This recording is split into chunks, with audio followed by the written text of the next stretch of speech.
St. Paul, Minnesota, 45% of households with children have monthly incomes of less than $1,500 a month, which is below the poverty level. How can we break the cycle of generational poverty and give children access to the tools that will help them succeed in school and beyond? Well, we are going to be discussing this topic. Hello and welcome to Comcast Newsmakers. I'm Candace Kelly and I am joined by Melvin Carter, St. Paul City Councilman and Minnesota State Director for the Young Elected Officials Network. Thank you so much for being with us today. Thank you very much. Now, this is some really great news with the Department of Education and the program called Promise Neighborhoods, where St. Paul received a really big grant, ended up being about $750,000. Tell me how you got the grant.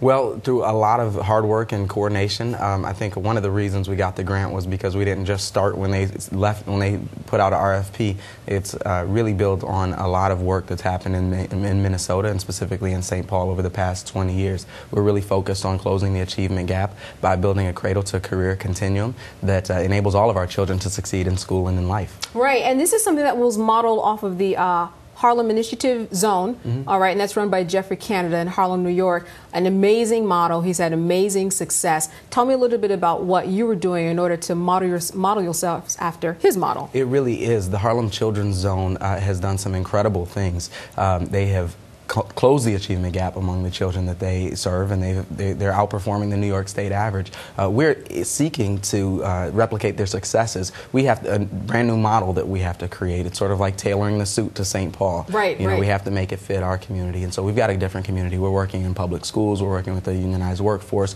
We're working with public entities, the city, the county, and the school district at the core, using property tax dollars to do the things that property taxes should go for: educating children, fixing neighborhoods, and supporting families. Yeah, and for people who don't know exactly about Harlem Children's Zone, how would you specifically explain how they have closed the achievement gap? Because there's some real specific levels of accountability that have gone into that program.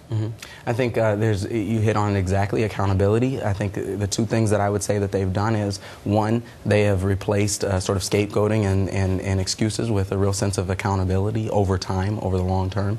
And two, I think they have really established a focus that in order to educate children, we really have to think about the entire child. I joke sometimes that, you know, as children see teachers as this person who sort of shuts off at the end of the school day. From a systems perspective, we've treated children the same way for a really long time. And so what they've done and what we're trying to do is not sort of treat the learner and the home child and the recreation center child as three different children, but put them all into one thing so that we can serve them even better. That's a really interesting point. Overall, we are talking about 8,500 children that you plan to serve. And I'm wondering specifically if there are certain needs in St. Paul that there may not be in other communities, like a Harlem. Are there different needs that these children have?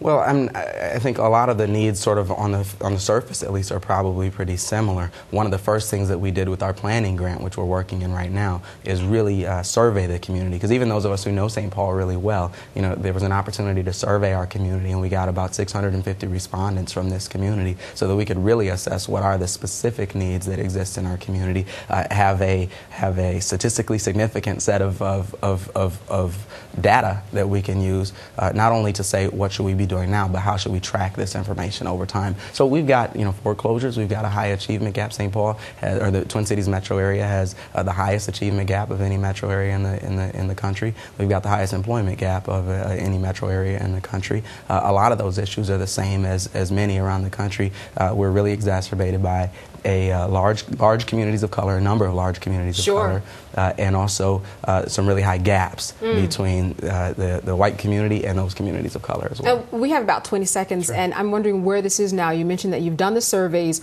What's next, and when does the money come and actually is put into place? We've worked over the year. We've had about 200 community members actively engaged in the planning process. Right now we're waiting for the federal government to release the RFP for the implementation grants, which will hopefully come out this summer, and we'll be looking to hopefully get some of that money as well. All right, good news. Congratulations to you on that. Thank you very much. All right, thank you for joining us for this edition of Comcast Newsmakers. I'm Candace Kelly.